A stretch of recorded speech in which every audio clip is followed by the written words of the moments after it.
Noong October 5, 2004, bandang 1:00 ng hapon, isang batang babae, tawagin na lamang natin sa alias na Ana, ay nananatili sa bahay ng kanyang lola na si Micho.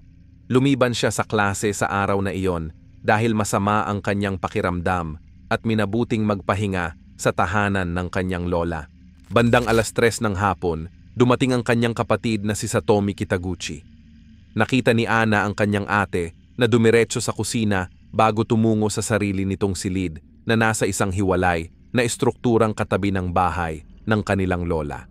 Ilang sandali pa'y nakarinig si Ana ng malakas na sigaw, kasunod ang tunog ng mabilis na mga kalampag na halos tila tumatakbo. Sinundan ito ng tila sigaw ng isang batang babae. Pinakinggang mabuti ni Ana ang paligid at napansin ang tunog na wari may gumugulong sa hagdan. Nabahala siya at bahagyang binuksan ang pinto sa likod ng bahay upang silipin ang entrada ng hiwalay na silid.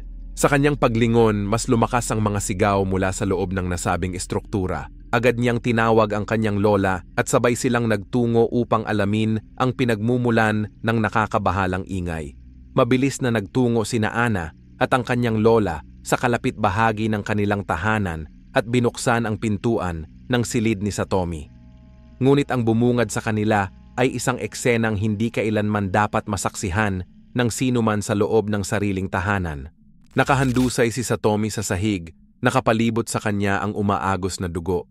Isang hindi kilalang lalaki ang nakatayo sa tabi ng walang buhay na katawan ni Satomi, hawak ang isang patalim. Nanlumo si Ana at sa matinding takot, hindi siya nakagalaw. Narinig niyang napasigaw ang kanyang lola, ngunit ang sigaw na iyon ay agad napalitan ng daing dahil sa matinding kirot, dahil sinaksak ito ng salarin bago mabilis na tumakas mula sa pinangyarihan ng krimen. Nakahanap ng lakas ng loob si Ana upang makatakas at nagtago sa katabi na gardening center kung saan siya humingi ng saklolo. Agad rumesponde ang mga pulis at sinimulan ang masusing pag-iimbestiga sa krimen. Sa kabila ng tinamo na matinding pinsala, sa kabutihang palad ay naisalba pa rin ang buhay ng lola ni Ana sa tulong ng agarang lunas. Gayunpaman, si Satomi, na nagtamo ng mahigit 10 saksak, ay wala ng buhay ng datnan ng mga otoridad. Si Satomi Kitaguchi, isang masayahin, mabait at matalinong dalagita, ay pinaslang sa sarili nilang tahanan. Sa edad na 17, inagaw sa kanya ang pagkakataong mabuhay at tuparin ang kanyang mga pangarap. Ang karumaldumal na krimen ay nasaksihan mismo ng kanyang bunsong kapatid at ng kanilang mahal na lola. Walang bakas ng sapilitang pagpasok o pagnanakaw ang natagpuan sa bahay ni Satomi. Maayos ang lahat ng gamit at walang senyales ng pagkasira o pangangalakal sa kanyang mga pag-aari. Dahil dito, agad na tinanggal ng mga investigador ang ideya na ang kaso ay dahil sa motibo ng pagnanakaw. Sa masusing pagsusuri, natagpuan ng mga pulis ang isang bakas ng sapatos malapit sa lugar ng krimen. Ang bakas ay tumugma sa sukat at uri ng sapatos na Dunlop sneakers, tinatayang may sukat na 26 hanggang 27 sentimetro. Batay sa posisyon nito, lumalabas na sinundan ng salarin si Satomi mula sa kanyang silid patungo sa pintuan ng bahay. Isa pang mahalagang ebidensya ang natagpuan, isang fingerprint sa hawakan ng pintuan ng silid ni Satomi na pinaniniwalaang mula sa salarin. Higit pa rito, natuklasan din ang balakubak sa ilalim ng mga fingernail ni Satomi kung saan nakakuha ng DNA na sinasabing nagmula sa isang lalaki. Habang nagpapatuloy ang pagsusuri, napansin ng mga otoridad na naka-on pa rin ang music player sa silid ni Satomi, isang indikasyon na siya'y biglaang nagpanik at dali-daling lumabas ng silid. Mula sa mga natipong ebidensya, napagpasyahan ng mga investigador na ito ay isang kaso ng stalking. Ipinapakita ng mga detalye na kabisado ng salarin ang loob ng bahay at alam niya ang eksaktong silid ng biktima. Malaki ang posibilidad na ang salarin ay isang tao na kilala mismo ng pamilya, maaring kamag-anak, kapitbahay o kaklase ni Satomi. Kaagad na isinagawa ang masusing investigasyon matapos ang insidente.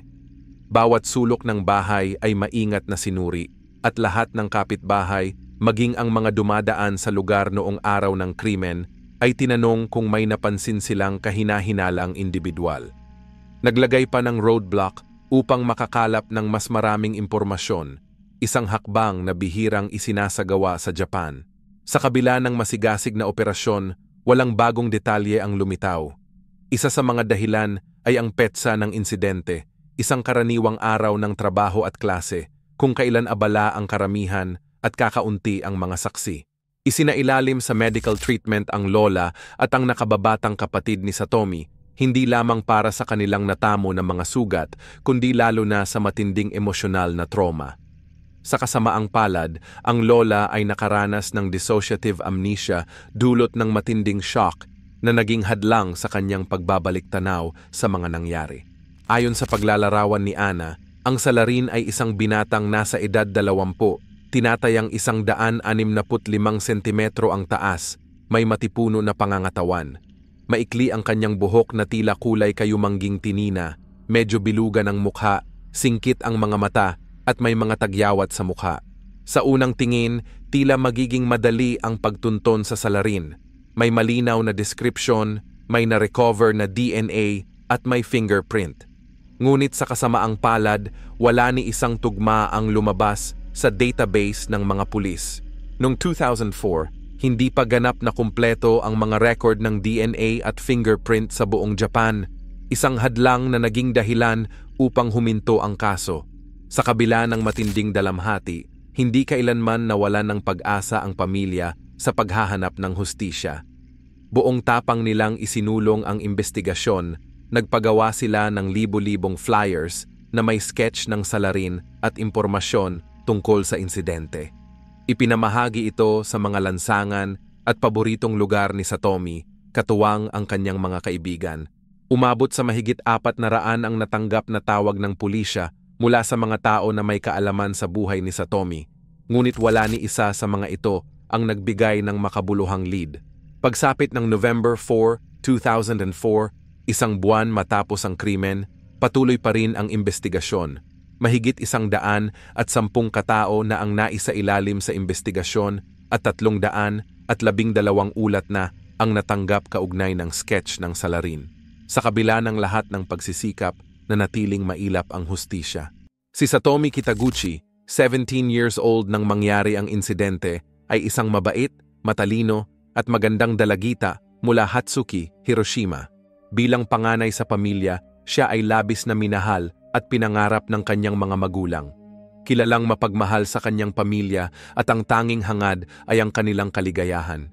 Minahal siya ng lahat ng nakakakilala sa kanya, mga kaibigan, kamag-anak at kapitbahay. Isa siyang masayahin at aktibong estudyante na laging may ngiti sa labi. Pangarap niyang maging arkitekto at nagsusumikap makapasok sa isang science university. Bago pa man masungkit ni Satomi ang kanyang mga pangarap, bigla itong natapos dahil sa isang krimen. Lumipas ang 6 na buwan mula nang mangyari ito at kahit nakatanggap na ng mahigit 620 impormasyon ang mga otoridad, wala pa ring nakakasuhan. Nanatiling sarado ang bahay ng pamilya Kitaguchi, nababalot ng mga tela ang lugar ng krimen, patunay ng matinding trahedya. Umabot na sa mahigit 7,000 ang mga investigador na tumutok sa kaso, pero kahit walang tigil ang pag-iimbestiga, wala pa ring matibay na lead. Pagsapit ng unang anibersaryo ng insidente, muling nagsagawa ng checkpoint ang mga pulis malapit sa bahay ng Kitaguchi family, umaasang may magbibigay ng bagong impormasyon.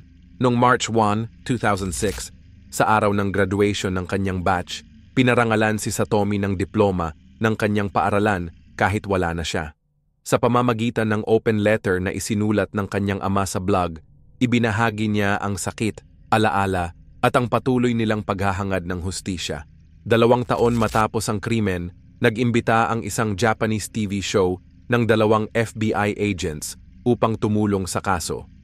Gumawa sila ng mas malinaw na sketch ng salarin, ngunit kahit may tulong mula sa ibang bansa, nanatiling hindi matukoy kung sino ang salarin. Ipinakita ng otoridad ang sketch sa mga kapitbahay at kamag-anak, ngunit walang nakakilala rito, na nagpapatunay na si Satomi ay walang tao na nakaaway bago ang insidente.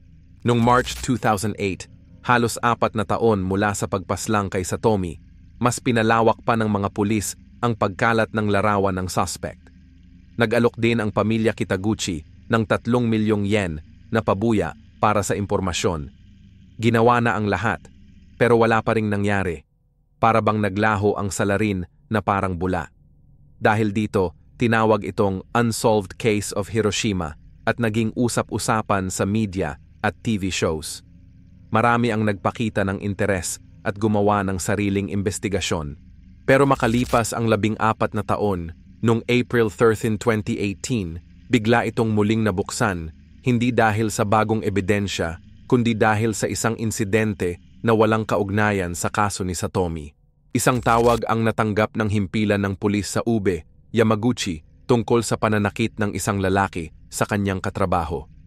Ang suspect ay si Manabu Kashima, edad 35 taon, na kilala sa pagiging mainiti ng ulo. Dahil dito, nasanay na ang kanyang mga katrabaho sa kanyang pag-uugali. Pero sa pagkakataong iyon ay nagdesisyon ang isa sa kanila na magsumbong sa pulis. Nang ipatawag si Manabu sa presinto, humingi siya ng tawad, pero napansin ng mga pulis ang kanyang pagkabalisa, hindi mapakali, pawisan at halatang kabado. Nang kunan siya ng fingerprint bilang bahagi ng proseso, laking gulat ng mga pulis nang tumugma ito sa fingerprint mula sa isang lumang kaso ng pagpatay, ang kaso ni Satomi Kitaguchi. Matapos ang mahigit 14 na taon, sa wakas ay natukoy ng mga pulis ang salarin sa pagpatay kay Satomi Kitaguchi. Noong 2018, dahil sa isang kaso ng pananakit sa katrabaho, kinuha ang fingerprint ni Manabu Kashima at tumugma ito sa fingerprint na natagpuan sa pinto ng kwarto ni Satomi. Sinundan ito ng pagsusuri sa kanyang DNA na tumugma rin sa ebidensyang nakuha mula sa ilalim ng fingernail ni Satomi. Dahil dito, napatunayang siya ang suspect ng krimen. Sa una, itinanggi ni Kashima ang paratang. Pero sa kalaunan, umamin din siya. Ayon sa kanya, hindi niya planadong pumatay. Nagawa niya ito dahil sa bugso ng matinding galit na hindi niya nakontrol. Matapos ang pagkakaaresto ni Manabu, agad nagpadala ng mga investigador sa kanyang bahay. Kinausap nila ang kanyang pamilya, mga kaibigan, at katrabaho upang mas maintindihan ang kanyang pagkatao at koneksyon sa kaso. Noong May 24, 2018, opisyal na sinampahan si Kashima ng kaso ng pagpatay kay Satomi Kitaguchi, pati na rin ng tangkang pagpatay sa kanyang lola na si Michio. Ang balita ng pagkakahuli sa salarin matapos ang 14 na taon ay naging laman ng mga pahayagan sa buong Japan. Ngunit kahit na nahuli na si Kashima, marami pa ring tanong ang naiwan, kilala niya ba si Satomi o ang kanyang pamilya? At bakit tumagal ng halos 14 na taon bago siya mahuli? Si Manabu Kashima ay ipinanganak sa Shimonoseki City, Yamaguchi Prefecture. Bata pa lang siya ay humarap na siya sa komplikadong buhay. Hindi siya tunay na anak ng kanyang kinilalang ama at lumaki siya sa isang pamilyang puno ng tensyon. Mahigpit ang kanyang ama at kontrolado nito lahat ng aspeto ng kanyang buhay, kaya't unti-unting lumalim ang kanyang galit sa kanyang kinilalang magulang. Matapos ang high school, lumipat siya sa Ube upang magtrabaho sa isang pabrika ng metal. Sa simula, naging masipag siyang manggagawa at nanirahan sa isang dormitoryo na para sa mga empleyado. Tila nasa maayos na direksyon ang kanyang buhay, ngunit sa kabila nito, dala pa rin niya ang mga sugat at hinanakit ng kanyang pagkabata. Noong October 4, 2004, isang insidente ang magpapabago sa buhay ni Manabu at ng mga taong madadamay sa kanyang desisyon. Nagising siya sa ingay ng makina sa dormitoryo at natakot na baka mapagalitan sa trabaho. Sa halip na harapin ang sitwasyon, bigla siyang nagdesisyong tumakas. Pinili niyang pumunta sa Tokyo, partikular sa Akihabara, lugar ng anime at video games na matagal na niyang gustong bisitahin.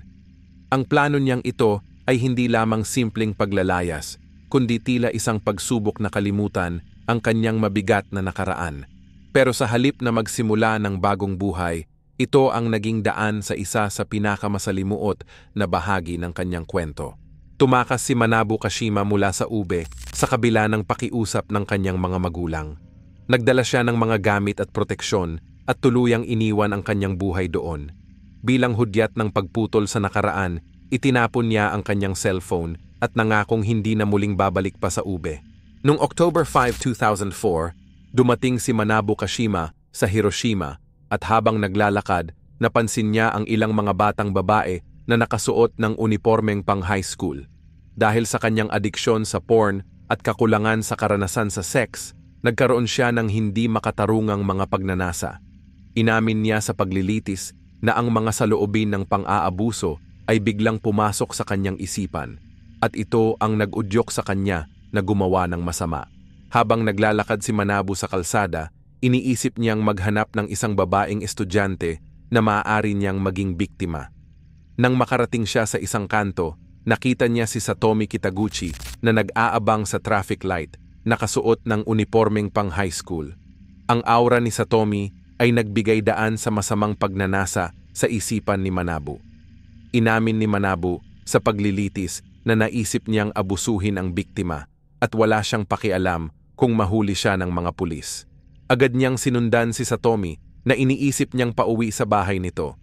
Pumunta siya sa isang convenience store, bumili ng maskara at gloves at inilagay ang folding knife sa kanyang bulsa na may plano itong gamitin upang takutin si Satomi kung sakaling ito ay manlaban. Pagkatapos ay ipinarada niya ang kanyang motorsiklo malapit sa isang parke at sinubukang obserbahan ang paligid ng bahay ng pamilya Kitaguchi. Matapos maghintay, nakita ni Manabu si Satomi na pumasok sa isang gusali na pinaniniwalaan niyang kwarto ni Satomi. Habang iniisip ang kanyang masamang layunin, nilapitan niya ang gusali at pumasok nang hindi siya nakikita. Hindi niya isinusuot ang maskara at gloves dahil ayaw niyang magmukhang kahina-hinala. Sa puntong ito, natagpuan ang mga fingerprint sa pinto ng kwarto ni Satomi. Pagpasok sa bahay, tinanggal ni Manabu ang kanyang sapatos at tahimik na umakyat sa hagdan. Nakakita siya ng madilim na pasilyo at isang silid sa gilid. Binuksan niya ang sliding door at pumasok. Doon, nakita niya si Satomi na nakahiga at nakikinig ng music gamit ang headphones. Nagulat si Satomi nang makita si Manabu at nakita ito sa kanyang mata na puno ng takot. Sa puntong iyon, hawak ni Manabu ang kutsilyo at umaasang matatakot si Satomi at susunod sa kanya. Ngunit sa kabila ng takot, hindi nagpakita ng anumang reaksyon si Satomi maliban sa pagkalito sa nangyayari. Nang magtanong si Manabu kung nag-iisa siya, dahan-dahan siyang lumapit at pinilit siyang takutin at iniutos na maghubad ng damit. Nakakita si Satomi ng pagkakataon upang tumakas. Lakas ng loob na nagpasya siyang lumaban para sa kanyang kaligtasan. Sumigaw siya ng malakas, umaasang may makarinig at makakakita sa kanyang kalagayan, at nagsimulang tumakbo patungo sa hagdan upang makaligtas. Narinig ng kanyang kapatid ang mabilis na mga hakbang mula sa itaas. Tumakbo si Satomi pababa upang makaligtas, ngunit nahuli siya ni Manabu at pinuruhan ng patalim sa tiyan nito. Sa kabila ng sakit, lumaban si Satomi. Sa galit ni Manabu, pinuruhan niya si Satomi sa tiyan, leeg at dibdib. Habang dumadaloy ang dugo, patuloy na lumalaban si Satomi. Matapos ang brutal na pagpaslang kay Satomi, nagpatuloy si Manabu sa kanyang masamang landas. Bagamat galit siya at sinisi pa si Satomi, nakaramdam siya ng matinding guilt at pagsisisi. Sa paglilitis, inamin ni Manabu na nakaramdam siya ng hindi maipaliwanag na takot at lungkot matapos ang nangyari. Hindi siya makatulog, nawalan ng ganang kumain at punong-puno ng pagsisisi ang kanyang isipan. Sa kabila ng kanyang sinasabing pagsisisi, hindi naman talaga pinarusahan ni Manabu ang sarili. Sa halip, pinili niyang maglakbay papuntang Tokyo gamit ang motorsiklo, gumastos ng walang pakundangan at winaldas ang pera sa iba't ibang lugar. Ngunit kalaunan, naubos rin ang kanyang pera. Bagamat may pagsisisi, patuloy niya paring tinakasan ang bigat ng kanyang mga kasalanan. Pagkatapos mag-aksaya ng pera, bumalik si Manabu sa kanyang pamilya sa Yamaguchi Prefecture. Hindi inisip ng mga otoridad na ang suspect ay maaaring tumakas mula sa lugar ng krimen dahil ang kanilang investigasyon ay nakatuon lamang sa pamilya Kitaguchi. Kaya hindi nila isinama ang posibilidad na nakalayo ang salarin. Dahil dito, ang kaso ay nanatiling hindi nalutas sa loob ng 14 na taon. Sa paglipas ng 14 na taon ng pagtatago, patuloy na namuhay si Manabu sa ilalim ng bigat ng kanyang mga kasalanan puno ng pagsisisi at takot. Noong March 3, 2020, sa kanyang unang paglilitis sa Hiroshima District Court, inamin niya ang krimen. Sa harap ng hukuman, detalyado niyang ikinuwento kung paanong isang biglaang desisyon ang tuluyang sumira sa buhay ni Satomi at ng kanyang pamilya. Nang tanungin siya tungkol sa kanyang naramdaman pagkatapos ng insidente, sinabi niyang nakaramdam siya ng matinding guilt at nagsimulang pagdudahan ang sarili. Kasabay ng pagsisisi, umusbong din ang matagal na niyang kinikimkim na hinanakit. Ngunit nang tanungin kung patuloy siyang nanonood ng porn matapos ang krimen, lalo na iyong may temang may kinalaman sa sexual abuse, inamin niyang oo. Bagamat sinabi rin niyang wala siyang naramdamang emosyon habang pinapanood ito. Dahil dito, muling nabuhay ang mga tanong kung totoo nga ba ang kanyang pagsisisi. Noong March 4, 2020, sa ikalawang araw ng paglilitis, inilahad ni Manabu na palagi siyang binabagabag ng kanyang konsensya at alam niyang unti-unti itong sisira sa kanya. Bagamat hindi raw niya matandaan ng buo ang lahat ng nangyari, ramdam niya na patuloy siyang pinaparusahan ng kanyang sariling isipan. Inamin niyang gusto niyang humingi ng tawad, pero hindi niya makuhang magkaroon ng sapat na lakas ng loob para gawin ito. Sinabi rin niyang karapat-dapat siyang tumanggap ng pinakamabigat na parusa at hindi siya tututol sa posibilidad ng parusang kamatayan. Sa panig ng depensa, ipinaliwanag nilang ang kakaibang asal ni Manabu ay maaaring bunga ng matinding sama ng loob na naipon mula sa kanyang masamang relasyon sa ama at sa matinding stress mula sa trabaho.